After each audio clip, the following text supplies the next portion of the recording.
Assalamualaikum warahmatullahi wabarakatuh. Perkenalkan, nama saya Raisa Aida dengan NIM 2504247. Nah, di sini saya ingin mengucapkan puji syukur kehadiran Allah Subhanahu wa Ta'ala yang telah melimpahkan rahmat, taufik, serta hidayahnya sehingga saya penulis dapat menyelesaikan makalah yang berjudul House Culture Fish Work-Life Balance dengan baik dan tepat pada waktunya. Salawat serta salam semoga senantiasa tercurahkan kepada Nabi Muhammad SAW beserta keluarga, sahabat, dan seluruh umatnya hingga akhir zaman. Makalah ini disusun untuk memenuhi salah satu mata kuliah saya, sekaligus sebagai bentuk pembelajaran mengenai fenomena house culture dan pentingnya work-life balance dalam kehidupan, khususnya di era modern yang menuntut seseorang untuk terus berkarya kerja dan berkompetisi melalui makalah. Saya penulis berusaha menjelaskan pengertian penyebab dampak serta perbandingan antara budaya bekerja tanpa henti dengan konsep keseimbangan antara pekerja dan kehidupan pribadi. Selain itu, makalah ini juga membahas berbagai fenomena yang berkaitan seperti burnout dan quit coiling serta strategi yang dapat dilakukan untuk menciptakan lingkungan kerja yang sehat, produktif dalam proses penyusunan makalah ini. Saya penulis mengetahui dan wawasan baru mengenai pentingnya menjaga keseimbangan antara produktivitas kerja dengan kesehatan fisik mental serta kehidupan sosial. Nah, di sini yang pertama ada bab 1 yaitu pendahuluan. Yang 1.1 latar belakang. Nah, yang pertama ada household culture, budaya yang mengglorifikasikan kesibukan ekstrim, kurang tidur dan kerja tanpa henti sebagai satu-satunya jalan menuju sukses. Yang kedua ada work-life balance atau WLB, konsep tradisional yang menekankan pembagian waktu dan energi yang seimbang antara karir dan kehidupan pribadi. Pertanyaan besar adalah apakah kita harus memilih salah satu atau apakah ada di titik tengah yang memungkinkan kita untuk ambisius tanpa mengorbankan kesehatan mental dan fisik. Nah, 1.2 mengidentifikasi kunci. Yang A, household culture, sebuah norma sosial yang mendorong individu untuk bekerja melampaui kapasitas normal, serta seringkali dengan narasi kerja cerdas dan keras yang berujung pada eksploitasi diri.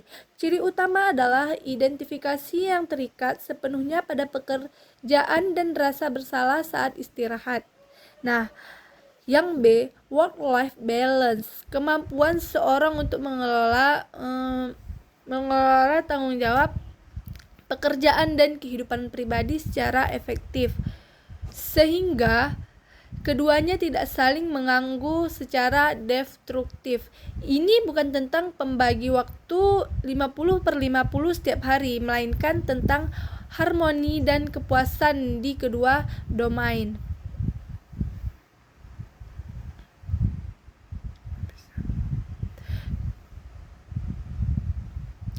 Bab yang kedua, bedah konsep dan dampak. 2.1 Sisi gelap household culture serta terdengar impliratif household culture memiliki dampak negatif yang serius jika dilakukan tanpa kendali. Maka A. Burnout, kelelahan kronis. Apa itu kelelahan kronis? Kondisi kelelahan emosional, fisik, dan mental akibat stres berkepanjangan. Gejala tersebut termasuk sinisme terhadap pekerjaan, menurunkan produktivitas, dan masalah kesehatan. Nah, yang B, produktivitas semua sibuk tidak sama dengan produktif. Banyak pekerja household terjebak dalam bushy work, pekerja sibuk yang tidak bernilai tambah.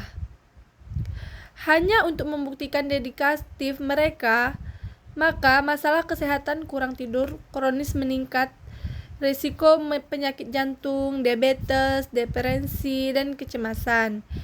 Hubungan sosial yang retak, mengabaikan keluarga dan teman demi karir dapat menyebabkan isolasi sosial jangka panjang. Nah, 2.2 adalah evolusi work-life balance. Konsep WLB juga mengalami evaluasi dulu. WLB dianggap sebagai pemisahan tegas jam 9 pagi sampai 5 sore kerjanya, sisanya sekarang konsep ini bergeser menjadi work-life integration harmony. Fokus pada fleksibilitas, boleh membalas email di malam hari asalkan bisa attending secara sekolah anak-anak di siang hari. Kuncinya adalah otonomi, bukan jadwal kaku.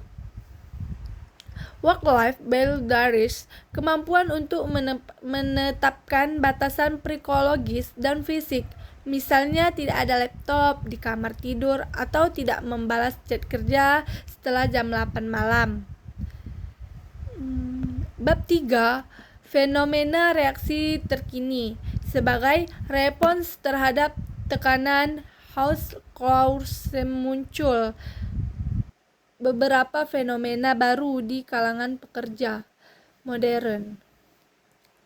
Yang pertama ada quitting, bukan berarti pekerja, tetapi berhenti mengideologikan pekerjaan, hanya melakukan tugas sesuai deskripsi pekerjaan atau JD tanpa inisiatif ekstra atau lembur implied.